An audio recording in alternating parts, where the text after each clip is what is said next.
सावन की पहली फुहारें बहकर जाती तो पूरे गांव की मिट्टी में एक अलग ही सुगंध घुल जाती थी, मानो बादल खुद धरती को गले लगाकर रो देता हो।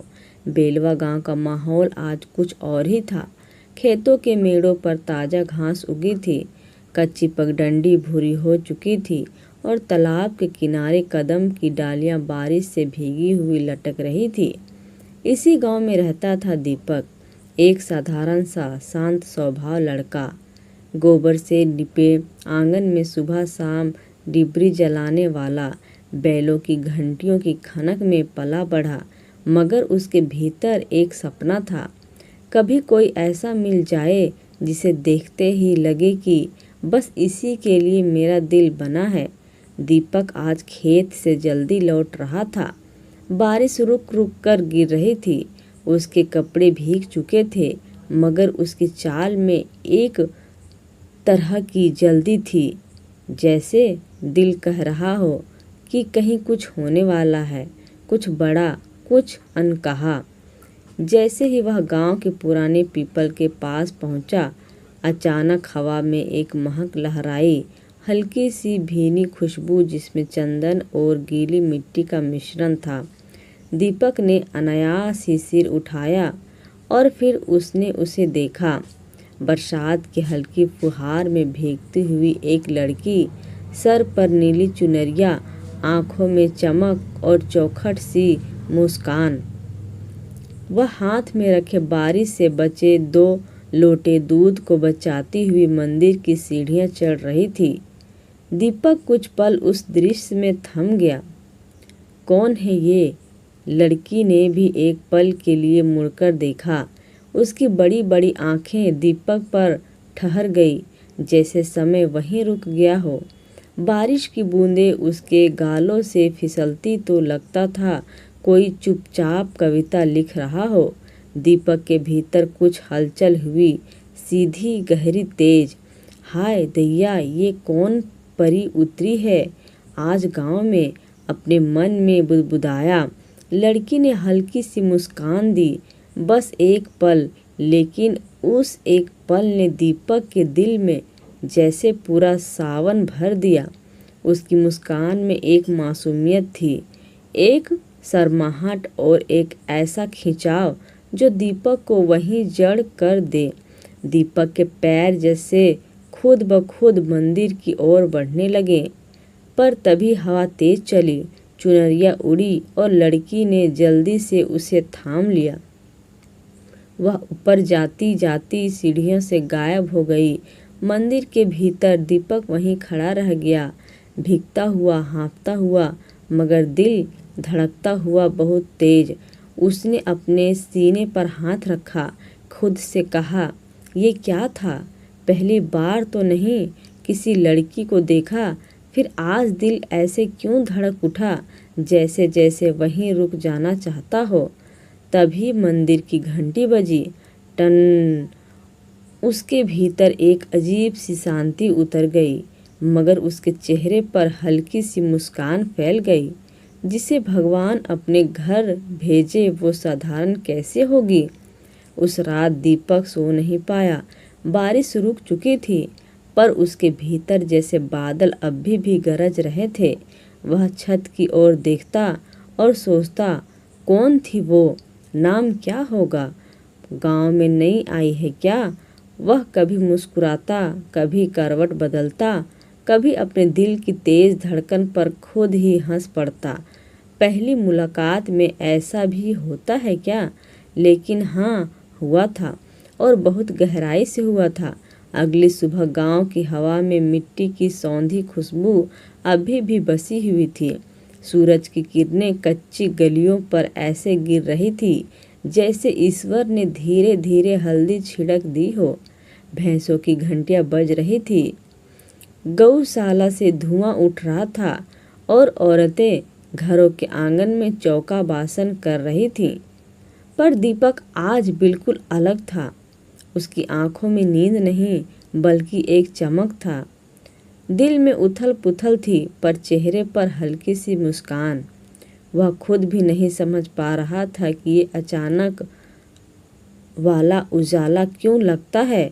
उसकी माँ ने उसे देखते ही कहा कि रे दीपक, रात भर सोया भी कि नहीं? आँख तर्रे तर्रे के काहे घूमत है? दीपक ने संभलने की कोशिश की। अम्मा, कुछ नहीं, बस नींद जरा हल्की रही। अम्मा ने मुस्कुराते हुए सिर हिलाया।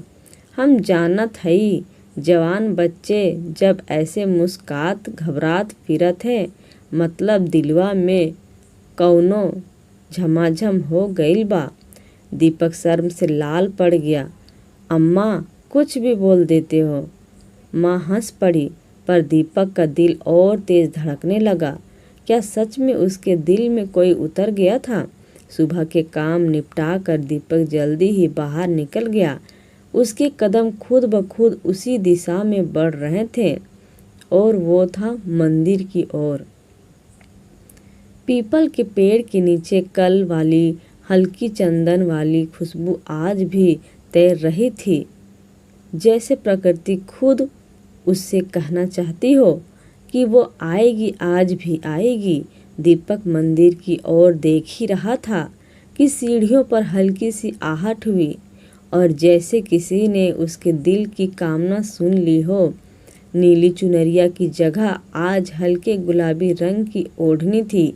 उसकी आंखों के किनारे पर सूरज की रोशनी पड़ रही थी और दीपक को पहली बार एहसास हुआ कि कुछ लड़कियां मुस्कुराती नहीं, मुस्कान बस उनके चेहरे पर रहती है। लड़की मंदिर की सीढ़ियों से उतर रही थी। तभी दीपक ने हिम्मत जुटाई और थोड़ा आगे बढ़ा।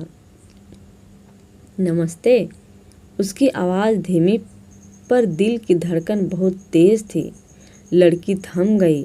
उसने धीरे से चौंक कर दीपक को देखा, फिर बहुत कोमल सी मुस्कान दी। नमस्ते। उस एक शब्द ने जैसे दीपक को जिंदा कर दिया हो। वह थोड़ा हकलाया। वो आप कल भी आई थी? पहली बार देखा था आपको तो। लड़की हल्का सा हंस पड़ी। उसने कहा, हम अभी 2 दिन पहले ही इस गांव में आए हैं। हमारा नाम गौरी है। गौरी? यह नाम दीपक के कानों में नहीं, सीधा दिल पर उतरा, जैसे कोई किसी पत्थर के टुकड़े पर एक सुंदर अक्षर उकेर दे, धीरे धीरे हम पर हमेशा के लिए। दीपक ने धीरे से दोहराया, गौरी गौरी। गौरी ने भी उसकी ओर देखा, इस बार थोड़ा लंबे समय तक। उसकी आंखों में जिज्ञासा थी, पर उसमें एक नरम सी गर्माहट भी थी। और आपका नाम? उसने पूछा। दीपक फौरन सीधा खड़ा हो गया। दीपक, गांव में सब दीपकवा बुलावत हैं। गौरी मुस्कुराई। अच्छा नाम है, रोशनी वाला। दीपक के गाल गर्म हो गए। उसे पहली बार लगा कि शायद उसके नाम का मतलब भी कोई इतना प्यारा हो सकता है। गौरी मंदिर के बाहर खड़ी थी और बारिश के बाद ही हवा उसकी चुनरिया उड़ाती जा रही थी। दीपक को खुद समझ नहीं आया कि वह किस हिम्मत से बोल पड़ा, अगर बुरा ना लगे तो कल आपसे 2 बात और करना चाहता हूँ। पर आप मंदिर में चली गईं। गौरी ने उसकी आंखों में देखा, कुछ पल तक चुप रही, फिर बोली, बुरा क्यों लगेगा? हम भी आपको कल ही देखे थे। दीपक का दिल धक धक धक। उसने उत्साह से पूछा, सच में? गौरी ने हल्की सी शर्मीली हंसी दी। हाँ, आप ऐसे खड़े थे जैसे बारिश भी आपको भूल गई हो। दीपक को लगा कि उसके पैरों के नीचे धरा ही नरम पड़ गई है। गौरी ने आगे कहा, अच्छा अब हम चलें, घर में काम होगा। दीपक जल्दी से बोला, हाँ हाँ चले जाइए, पर फिर मिलेंगे। गौरी ने आधा कदम चलते हुए कहा, अगर भगवान चाहे तो मिलेंगे ही। और वह चली गई, मगर पीछे छोड़ गई एक ऐसा एहसास जिसने दीपक के पूरे संसार को नए रंगों से भर दिया। गांव की दोपहर हमेशा की तरह गर्म थी, लेकिन दीपक के भीतर मौसम कुछ और ही था, हल्का, नम और मीठा सा। गौरी से हुई छोटी सी मुलाकात ने उसके मन के सारे कोने रोशन कर दिए थे। वह खेत में काम कर रहा था, लेकिन हर बार हल चलाते हुए उसकी नज़र खुद ब खुद मंदिर वाली पगडंडी पर चली जाती।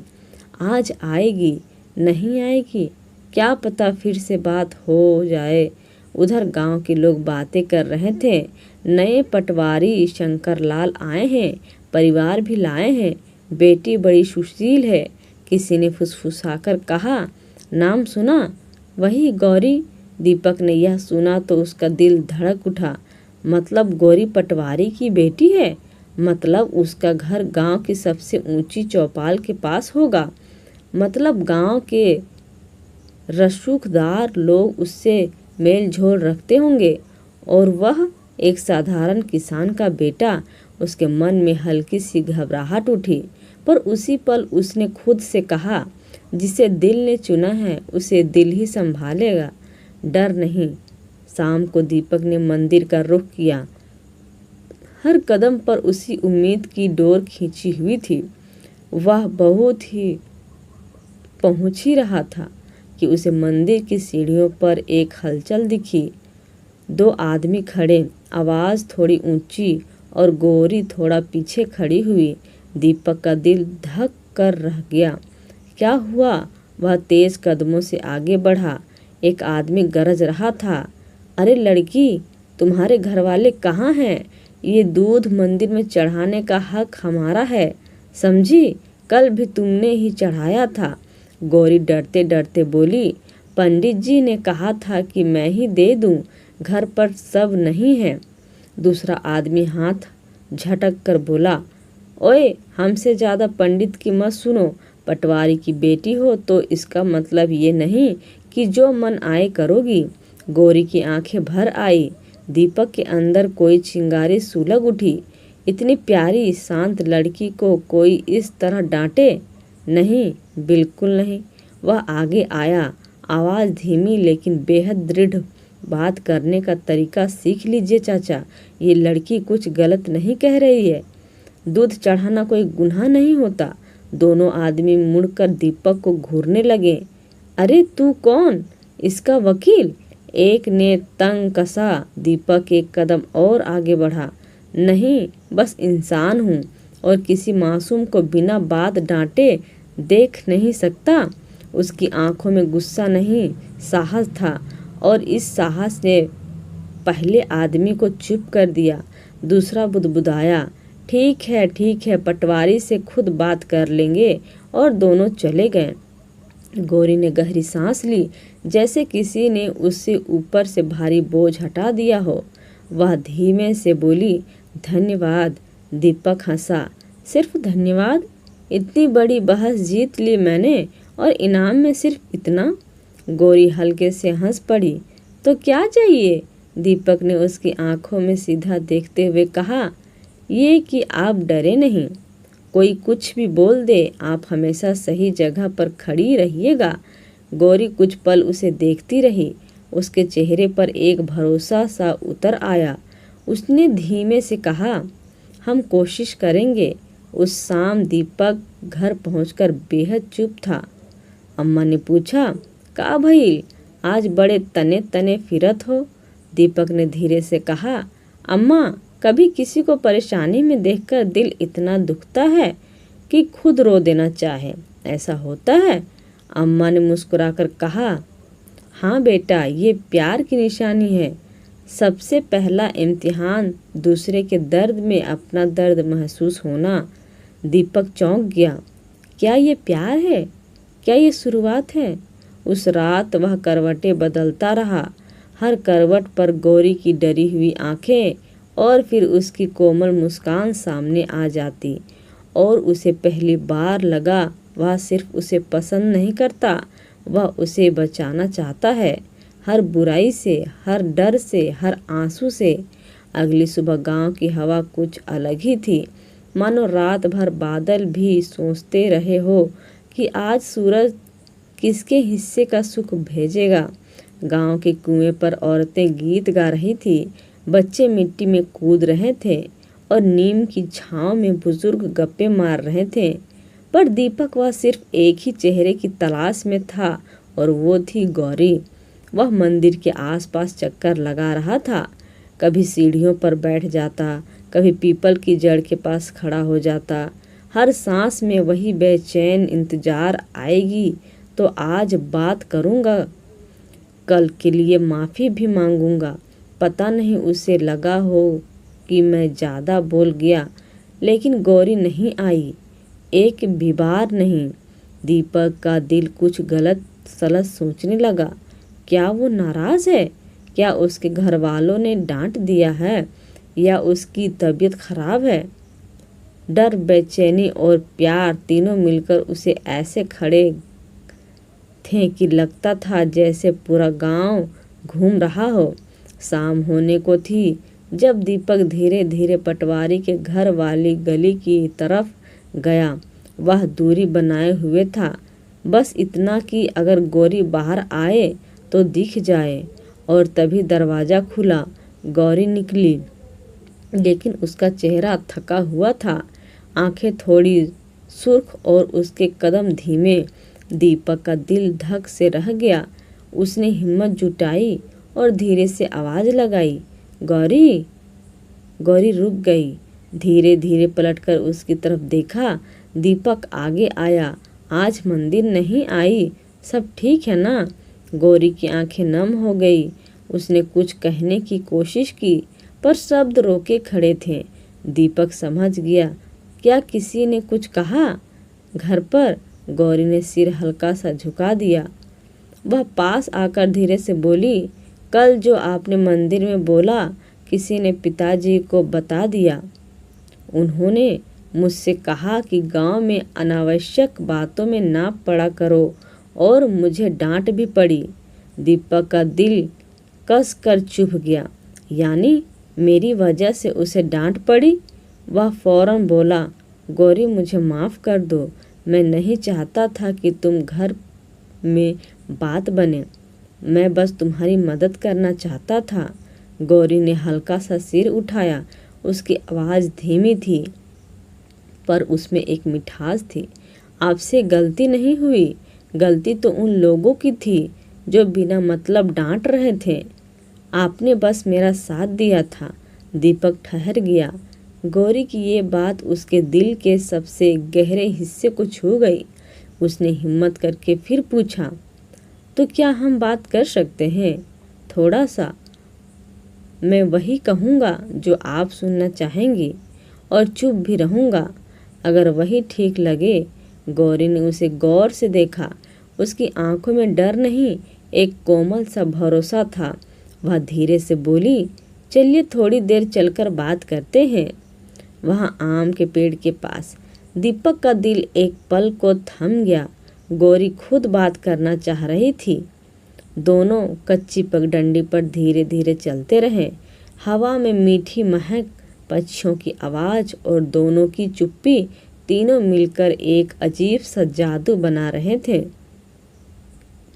आम का पेड़ गांव की सबसे शांत जगह था। उसके नीचे पहुंचकर गौरी बैठ गई।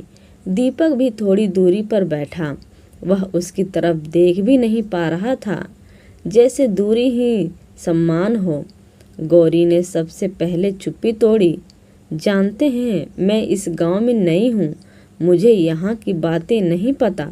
कौन कैसा है, किससे कैसे बात करनी चाहिए, सब नया है और मैं जल्दी डर जाती हूँ।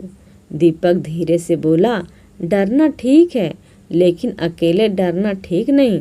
गौरी ने उसकी ओर देखा, पहली बार बिना झिझक, बिना डर, सिर्फ एक गहरी नज़र। तो क्या आप मेरे दोस्त बनेंगे? उसने पूछा। दीपक का दिल जैसे एक धड़कन छोड़ गया। उसने तुरंत नहीं कहा, बस मुस्कुराया। अगर आपको लगे कि मैं काबिल हूँ तो बनना चाहूँगा। गौरी की ओंठों पर हल्की सी मुस्कान आई, धीमी, मीठी और सच्ची। हाँ, उसने कहा, आप काबिल हैं। दीपक की आंखें चमक उठी। उसे लगा जैसे आकाश ने उसके लिए आज पहली बार तारा गिराया हो। कुछ देर दोनों चुप बैठे रहे, लेकिन इस चुप्पी में डर नहीं, सुकून था।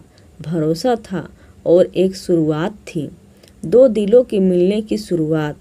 गांव का आसमान आज बिल्कुल स्वच्छ था, नीला, शांत और हल्का हल्का चमकता हुआ। मौसम ऐसा लग रहा था मानो किसी खुश खबरी का इंतजार कर रहा हो। दीपक रात भर जागा था क्योंकि आज गौरी से उसकी सबसे लंबी, सबसे महत्वपूर्ण मुलाकात होने वाली थी। आम के पेड़ के नीचे बैठकर पन्नियां हवा में सरसराती और धूप दोनों के बीच छिटक कर गिरती रहती थी। गौरी ने कल जाते जाते कहा था, कल मैं आपको कुछ ज़रूर बात बताने वाली हूँ, ज़रूर, बहुत ज़रूरी। और यही बात दीपक के दिल में रात भर गूंजती रही। गौरी आज आई तो उसके चेहरे पर साफ दिखाई दे रहा था कि वह भारी मन लेकर बैठी है, आंखें सोच में डूबी हुई, ओढ़नी उंगलियों में फंसी हुई और सांसें थोड़ी थमी हुई।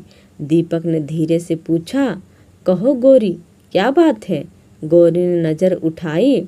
उसकी आंखों में एक डर था और एक भरोसा भी।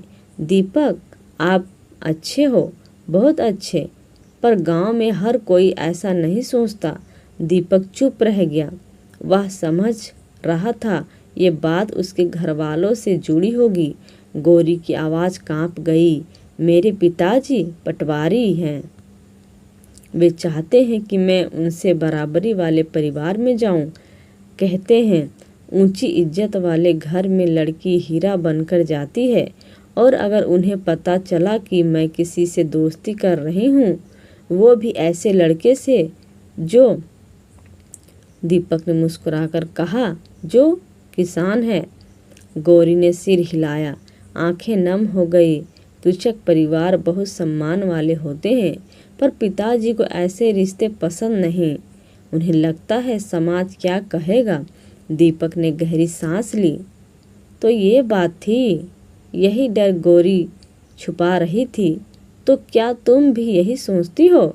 दीपक की आवाज़ बेहद धीमी हो गई। गौरी चौंक गई। उसने तुरंत सिर उठाया। नहीं, कभी नहीं।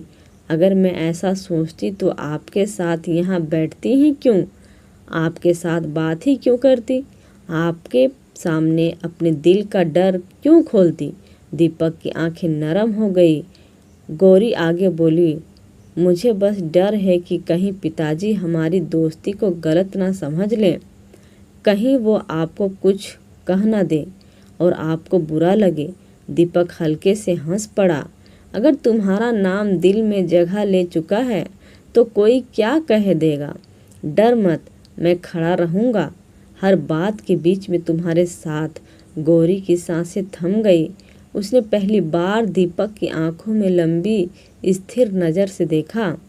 तो क्या आप मेरा हाथ थामना चाहेंगे? उसकी आवाज़ धीमी, डरी हुई पर बेहद सच्ची थी। दीपक को लगा कि उसके आसपास सारी दुनिया पिघल रही है। उसने दोनों हाथों से गौरी का हाथ थाम लिया। अगर तुम्हें बुरा न लगे तो मैं तुम्हें कभी छोड़ना नहीं चाहता। गौरी की आंखें चमक गई। उसकी उंगलियां दीपक की उंगलियों में कस गई, साफ, मजबूत और भरोसे से भरी। लेकिन खुशी के ऐसे ही पल में किसी ने तेज आवाज़ में कहा, गौरी। दोनों ने पलटकर देखा। गौरी के पिता पटवारी शंकर लाल गुस्से से खड़े थे, आंखों में आग, चेहरे पर खतरा और आवाज़ में तूफान। हमारी बेटी और तुमसे हाथ पकड़कर बैठी है? उन्होंने दीपक की तरफ इशारा किया। गौरी ने डर के मारे हाथ छुड़ाने की कोशिश की, लेकिन दीपक ने धीरे से उसका हाथ थामे रखा, नरमी से पर मजबूती के साथ। दीपक धीरे से बोला, गौरी ने कुछ गलत नहीं किया है शंकरलाल जी। चुप, पटवारी चिल्लाए। तुम्हारी हिम्मत कैसे हुई हमारी बेटी के पास आने की? गौरी रो पड़ी। बाबूजी, ये बुरे नहीं हैं, ये अच्छे हैं। तू चुप रह गौरी। शंकरलाल की आवाज़ कांपी। दीपक खड़ा हो गया। उसने अपना डर गले से बाहर निकाल दिया। अब उसकी आवाज़ सीधी और सम्मानजनक थी। अगर आपको लगता है कि मैं आपकी बेटी का बुरा चाहता हूँ तो ये गलत सोच है। मैंने हमेशा इनका सम्मान किया है, इनकी रक्षा की है और मैं इनसे कुछ नहीं छुपाता।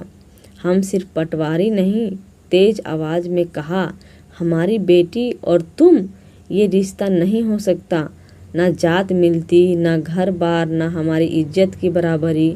गौरी ने सिसकते हुए कहा, बाबूजी, इज्जत दिल के लोगों से होती है, घर की दीवारों से नहीं। ये सुनकर शंकरलाल चुप हो गए। उन्हें शायद उम्मीद नहीं थी कि गौरी इतना कुछ कह देगी।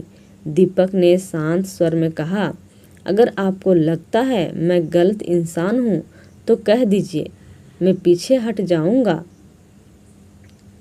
पर अगर एक बार, सिर्फ एक बार आप अपनी बेटी की आंखों में देखेंगे तो आपको दिख जाएगा कि वह मुझ पर भरोसा करती है। शंकरलाल ने गौरी की आंखों में देखा। गौरी रो रही थी, लेकिन उसकी आंखों में एक अटूट विश्वास था दीपक पर, उनके साथ पर, भविष्य पर। कुछ देर का सन्नाटा, फिर भारी सांस लेकर पटवारी ने कहा, अगर मेरी बेटी खुश रहेगी तो मुझे और क्या चाहिए। गौरी फफक पड़ी। दीपक की आंखें भी नम हो गई। शंकरलाल ने धीरे से कहा, दीपक, अपनी बेटी तुम्हें सौंप रहा हूँ, इसे कभी रुलाना मत। दीपक ने हाथ जोड़कर कहा, कसम है कभी नहीं। गौरी दौड़कर उसके कंधे से लग गई। दीपक ने उसे संभाल लिया। सारी दुनिया को भूलकर कुछ महीनों बाद गांव में ढोल बज रहे थे, महुआ की महक फैल रही थी और लोग गीत गा रहे थे। दीपक और गौरी दोनों मंडप में बैठे थे, एक दूसरे का हाथ थामे, मुस्कुराते हुए, जैसे पहली मुलाकात की बारिश आज फिर दिल पर बरस रही हो। गौरी ने धीरे से पूछा, शायद याद है जब पहली बार मिले थे। दीपक ने मुस्कुराकर कहा, तुम तो भूल ही नहीं सकती। पहली नज़र में जो दिल कोई चुरा ले उसे भुलाया थोड़ी जाता है। गौरी शर्मा गई। तो आप कह रहे हैं ये लव एट फर्स्ट साइट था? दीपक ने उसके कानों के पास झुककर कहा, हाँ, और ये आखिरी नज़र तक साथ चलेगा। गौरी ने उसका हाथ कसकर पकड़ा। हमेशा। और दूर से मंदिर की घंटी बजी, टन टन टन, जैसे उस प्यार की गवाही दे रही हो जो पहली बारिश में शुरू हुआ था और खुशियों के आंगन में खिलकर हमेशा के लिए। दोस्तों, उम्मीद है कि आपको हमारी कहानी वीडियो पसंद आई होगी। अगर आपको हमारी कहानी पसंद आई हो तो वीडियो को लाइक, शेयर और सब्सक्राइब करें। और हाँ, अगली अपडेट पाने के लिए बेल आइकन ज़रूर दबाएं। धन्यवाद।